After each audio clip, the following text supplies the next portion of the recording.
But just as kind of way a little bit of my background, so I was born in the UK, did physics undergrad, and then was really part of an early team at a Web 1.0 company called lastminute.com, which was just an amazing experience for me as someone who just graduated from undergrad, the front seat of a super fast-growing company. As you heard, we went public, and then we were acquired for over $1 billion. So really that was just an iconic experience in online businesses back when I was just in my early 20s. And then I moved to the GSB, HUC graduation with my co-founder, Trulia Sami. Scaled that, and then we went public and merged with Zillow, and then started NFX with James and Gigi. Today's talk is really about AI and disruption. I think we've kind of seen this kind of mass hysteria and speculation and kind of excitement over particularly the last 18 months around what's going on in AI. And the potential is enormous. And I can imagine that maybe not every class, but every day, there's some element of AI coming up in the discussions around kind of what's the impact to our society, to our culture, to education, to business opportunities. It's just pervasive, I think, in terms of, and it's incredibly exciting for you guys who are starting these businesses to be at this sort of epicenter of all these things going on in AI. And I thought I'd sort of try to think about how the future's going to happen, to take a look at the past as a starting point. So what is, and to take a look at an industry which has perhaps been the longest impacted by AI. Just to kind of give a sense of kind of how things might play out in a couple of other industries. And so I remember this, but I don't know if other people remember this, but back in 1997, Garry Kasparov, which was at the time the chess grandmaster, who was the most successful, famous chess player in the world, was beaten by an AI, and is beaten by IBM. And this was a massive deal. This was on every newspaper all across the world, that a human who was one of the smartest humans on the planet was beaten by a computer in the game of chess, which was just kind of unheard of. And this was 1997, and it was a massive deal for IBM. So IBM's stock price, I think in the week that happened, went up by $11 billion, I think. So Kasparov jokingly said, I was the first knowledge worker whose job was threatened by a machine. One of the core questions that we have as investors, and you should have as startup founders, is who is going to really benefit from AI? Is it going to be the incumbents, or is it going to be the startups? And I put these big incumbents up here, but you could also think of any sort of vertical incumbent. You look at what the stock market says. So Microsoft is a $3 billion company. I forget what, and they've gone up, I think, meaningfully over the last 18 months. You've seen Meta has gone beyond just AI, but it's meaningfully grown its market cap over that period of time. So the stock market is saying the incumbents are going to benefit from a lot of AI. But I also think there's a ton of innovation that's going to be opened up for startups in this area. So one of the core questions that we ask ourselves is AI itself a sustaining innovation or disrupting innovation? So a sustaining innovation is one that really improves or accelerates the position of that incumbent. So you could take Meta as an example. So Meta was faced a couple of years ago with a iOS 14 update, which essentially made it harder for them to track their users, to find out personal information about the users, which basically degraded the ad targeting capability. They'd invested in a bunch of stuff around AI over many, many years, and instead of using the tracking principles they previously used, they pivoted over to AI and used AI engines to essentially make inferences about for ad targeting. And you've seen a bunch of their results. I think they announced their earnings a couple of weeks ago. Not quite as good as NVIDIA's improvement, but just an incredible improvement in terms of the ad targeting. So for them, for Meta, in many respects, AI was very much a sustaining innovation. It took an existing business model, added AI into their ad targeting, and improved it. On the flip side, you could look at, is it a disrupting innovation? Is it something that makes a potential incumbent completely disrupted? And if you look at examples of disrupting innovation, I think we're very familiar with them, whether that's Airbnb versus hotels, whether that's Uber versus taxis, whether that's Netflix versus Blockbuster. They've used technology to really disrupt an existing position. And I think what we're really trying to focus on, and I'm sure a lot of the startups in the room, is like, where are the disruptive innovations? And clearly AI is going to be both a sustaining innovation for a bunch of areas, but also disruptive innovation as well. So what I'm going to talk about next is really 5 paths that we see for disruptive innovation in AI startups, and talk through a little bit of about each of them. So the first is exploiting business model conflicts. And this is perhaps easiest illustrated with the example of Google. So ChatGPT launched, as everyone knows, about 18 months ago. And really it's a bunch of free usage, but also a subscription model for premium access. Whereas Google's business is one which is, the vast majority is a result of external sponsored clicks through to third parties. Google is a search engine. ChatGPT is much more of an answer engine. And so this fundamentally disrupts Google's revenue model.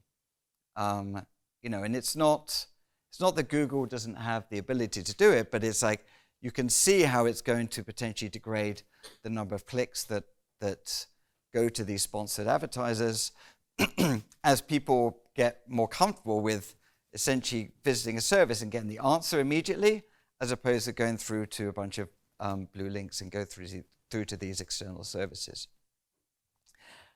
I think there's another question while we're here, is what's Google doing? And I think this is another example of this is a fast-moving, extremely capable company with enormous assets, but it's seemingly unable to execute on the opportunity in front of it.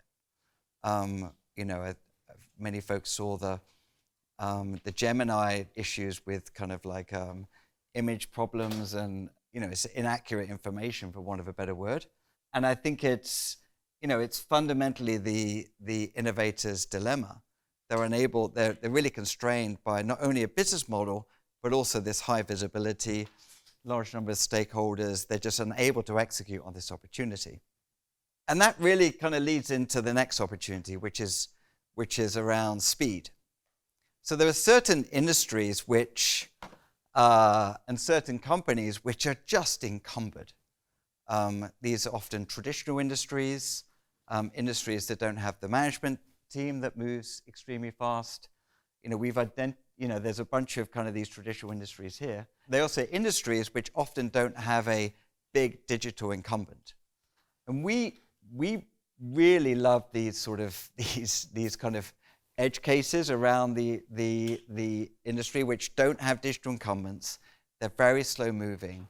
And if you can organize businesses within these industries, then you can start to turn a huge amount of these offline activities into online activities just by moving fast. The other observation about a bunch of these industries is that historically the reason that they've moved slow is because of the sales and marketing effort to sell into these organizations. You can imagine selling into a construction company or the CIO at a legal company or a manufacturing plant. It's an incredibly long sales cycle. And that's why they haven't moved quickly, and that's why there's no digital incumbent. But the reality is that you can turn up to meetings in these organizations with an AI-enabled service which literally blows the mind of some of these leaders, where they go from being somewhat of a skeptic, and this is like an incrementally better service, to one that's radically better. And so you go from this slow sales cycle process into this massively advanced and accelerated process. And so, we talk about these big areas here, but there's many little niches within them that are particularly attractive.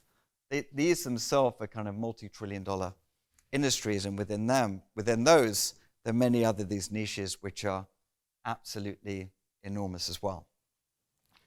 The next is not just to be a little bit better, but to be radically, radically better. And I mean like 100x better. I'll give you one example of a company that we backed, and it's a company called Even Up, which is in the personal injury attorney space, which is not a typical venture-backed area, but it's a enormous industry. What Even Up does is essentially they help perhaps the injured forklift truck driver who has a claimant against his employer because he's been injured at work to settle at the right amount and to do that really quickly. And they work by selling directly to these personal injury law firms. So that's pretty cool, right? The lawyer makes more money, the claimant makes meaningfully more money, which is life-changing for them. But that's not where it stops. They essentially write the demand letter to the settlement firm on the other side to essentially automate the entire process. So you go from a process which would take weeks and weeks and weeks, have an uncertain outcome, to highly predictable outcome, literally within a few days. The next area is really thinking through unstructured data. Traditional software is inherently deterministic in the way that it's been, or predominantly deterministic in the way that it's been written. Whereas AI is very capable of navigating these huge amounts of unstructured data. We've got here on the right-hand side genetic sequencing data. And you've seen that this information has exploded over the last decade as the price for it has come, the price to sequence genetic data has come down dramatically. And the data that we're seeing in the world is enormous, and large amounts of it are untapped. And there's, I think about this as like perhaps the old, you could take insurance as an example. Insurance companies see in black and white, and AI today can see in color. It's like a radical transformation in terms of the ability for people to take a lot of this unstructured data and apply AI and think about it in a more structured way. And if you think about the data that exists in the world, whether that's image, video, sensor data, published data, there's enormous amounts of data, a lot of B2B data that's hidden in manufacturing plants and different services that can be opened up to really deliver incredible products. And so where there's this large amounts of unstructured data in quite valuable contexts, you can really take this data and build out really novel user experiences. And I think if you start to look at, well, where is this data? Where are the opportunities for startups? Where it's being underutilized, particularly in high-value businesses, then you can see a ton of opportunities. We see a lot of the opportunity, I think, in biology, and the drug discovery is a sort of a fairly popular area right now. And I think with the explosion of that data and the complexity around the data, there's a ton of opportunity in that space as well. The fifth area is in user experience. And I think this is for kind of like analytical people, this is often underappreciated as a way to help build a breakthrough experience. If you look back, Google back in the day, part of its brilliance was the search results, but the other part of its brilliance was just like an incredibly simple page that was just incredibly easy to use. Facebook back in the day was not the first social network, but it just had a better user experience than MySpace, which was cluttered with advertising. Similarly, you see Uber, that user experience was a mobile native user experience in a way that people hadn't really experienced. ChatGPT was an incredibly novel, simple user experience, which they could have done a bunch of stuff. They could have wrapped it with advertising. They could have had a bunch of paid links. They could have had all sorts of things. But with the simplicity of the user experience.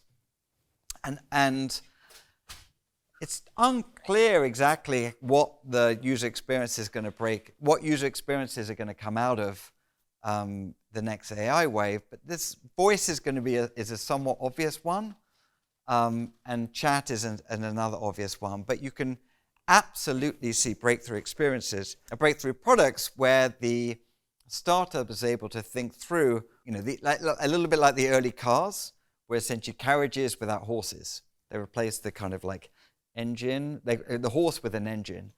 And you see a lot of companies right now, they're sort of bolting on AI with an existing user experience. You can build what is a radical user experience as a function within this AI context that enables you to build breakthrough products as a result. And so really radically rethinking the UX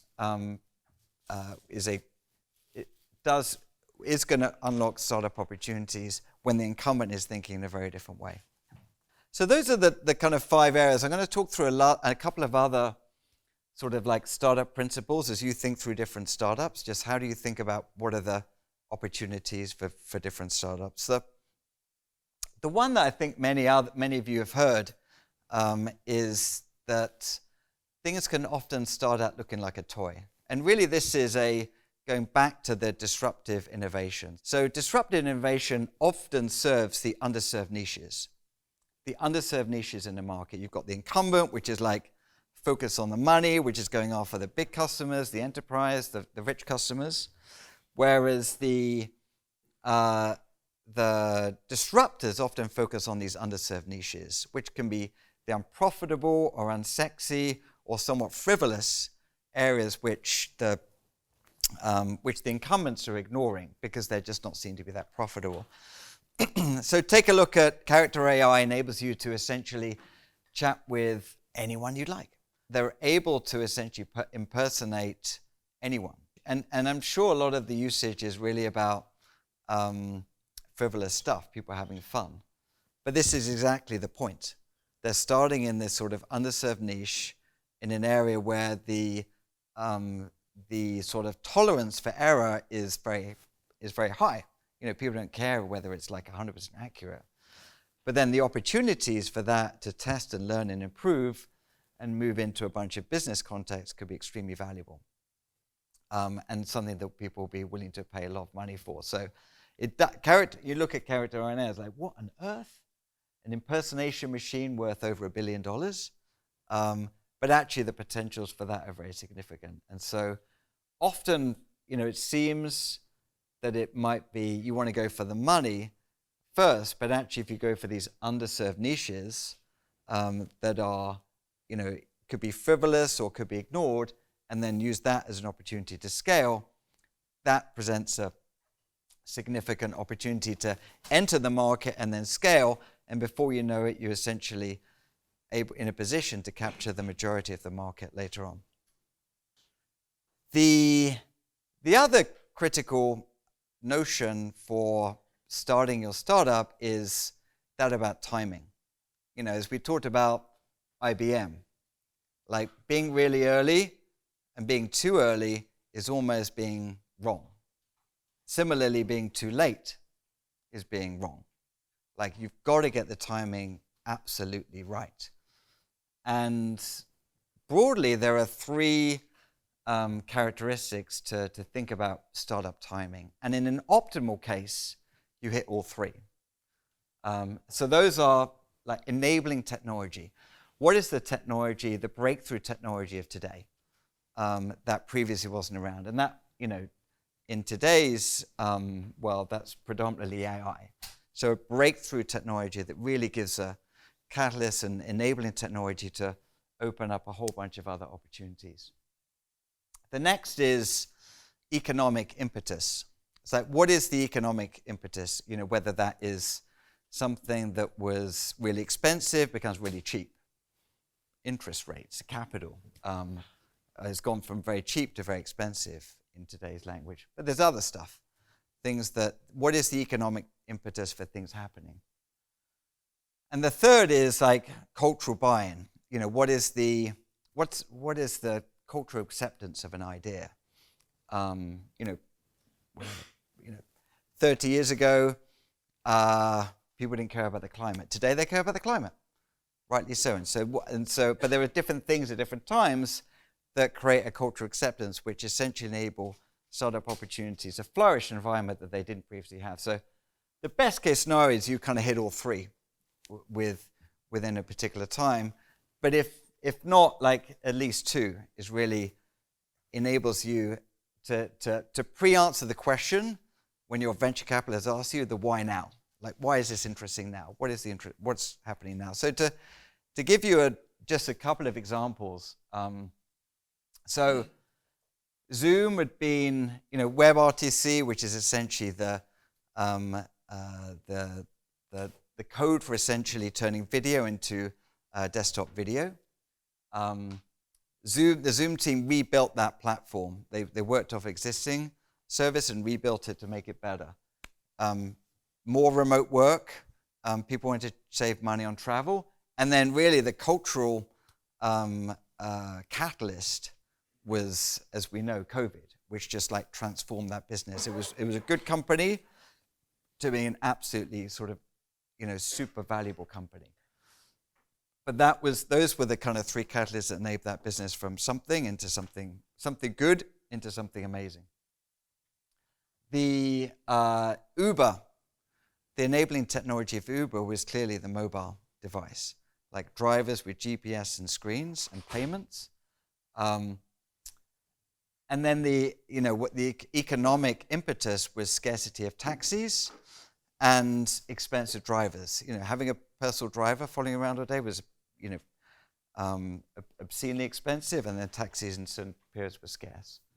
And then really the sort of the cultural breakthrough was that people became very comfortable with, previously they would trust a taxi brand, they would use a taxi brand as a proxy for trust. But people back, 15 years ago were comfortable with using drivers' ratings and reviews in sufficient quantity because they'd seen that on a bunch of other sites as a proxy for trust. So similarly, you see Airbnb is less of a technology catalyst for Airbnb. It's actually more of an economic catalyst and trust catalyst, so that people were more comfortable taking host and resident ratings and reviews as a proxy for trust, as opposed to a 5-star a hotel. And then as folks know, that the incremental revenue from post-2008 and the financial crisis were the catalyst to unlock that.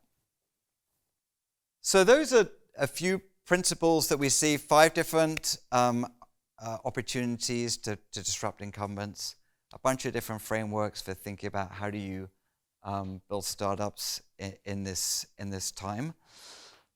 And then also I want to share a little bit about how we think about AI companies specifically for our own internal perspective. Because there's a lot of companies out there, and we see thousands of kind of AI companies every year, but we only invest in maybe a dozen of these companies in any particular year. So what's the stuff that we look at from a venture capital perspective? So one is really long-term defensibility, which is kind of obvious. There's a lot of like stuff that's come up. I think folks have seen a lot of wrappers, a lot of like, okay, this is something to kind of help me to be a writing assistant. What is the long-term defensibility when this area is moving so fast? And so within AI, there's probably 2 areas that we look at. One is network effects, which is kind of where our name comes from. And so understanding what is the network effect that you're able to build beyond just perhaps a kind of a nice utility and tool in a service. So how does it get better as more people use that product and service? The second is often around embedding. And that could be simple embedding because the workflow is much easier to use. So you start to embed yourself in the experience or embed yourself in other ways across the organization. But you're seeing a re-platforming of the enterprise right now. A lot of our companies are selling to CIOs of big companies, and their board is like, come on, where's our AI strategy? And so they're seeing a lot of excitement about selling AI products into the enterprise. And so there is a opportunity to get in and start to kind of rebuild the enterprise stack with an AI service. Excellent fast team. I think that's kind of obvious, but I will double click on the fast. Not only is fast team to be critical in any startup, but the pace of change today is astounding. It's absolutely astounding in terms of the things that are being built and the execution that's happening. And so that capacity to move quickly in the right dynamics, the right team, the right personalities is a superpower in its own right. And so really that's what we're in particular looking for. Third here is economic moat. So one of the observations that we've seen is things that have traditionally been quite expensive have become quite cheap. We talked about genetic sequencing has gone down, 1,000x in less than 10 years. The cost of a copywriter has gone down like 1,000x in 2 years. And so what is going to be the economic moat for your product? You're seeing this kind of like pricing in terms of what you're able to charge things collapse meaningfully in certain areas. And so if you plan to sell a product that you think could be worth, you can sell it for, $1,000 per seat per year. Is that sustainable over the next several years? And so understanding what is that economic moat and being very clear about the defensibility of that. Fourth is initial market. Like we talked a little bit about the character AI example, like going off of this initial market, it doesn't seem like a very attractive market, but it could be a great way to start and scale that particular product. We also talked about even up. Many people just wouldn't think of selling to personal injury attorneys, but actually they're great because they're generally smaller businesses. You can go directly to the decision maker fairly easily. They don't have the incumbency of the CIO at Wilson Sonsini, who is going to have to go through millions of reviews and red tape and what have you.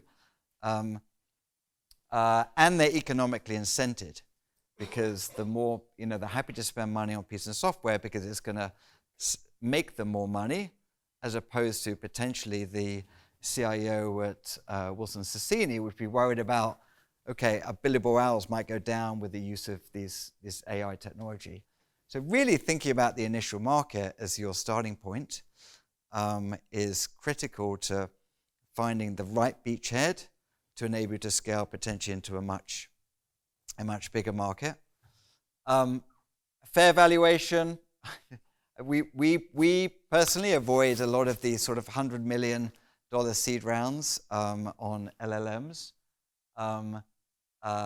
It's certainly not cheap, but we also just avoid those type of investments. And then breakthrough product, 100x better. What is the 100x better?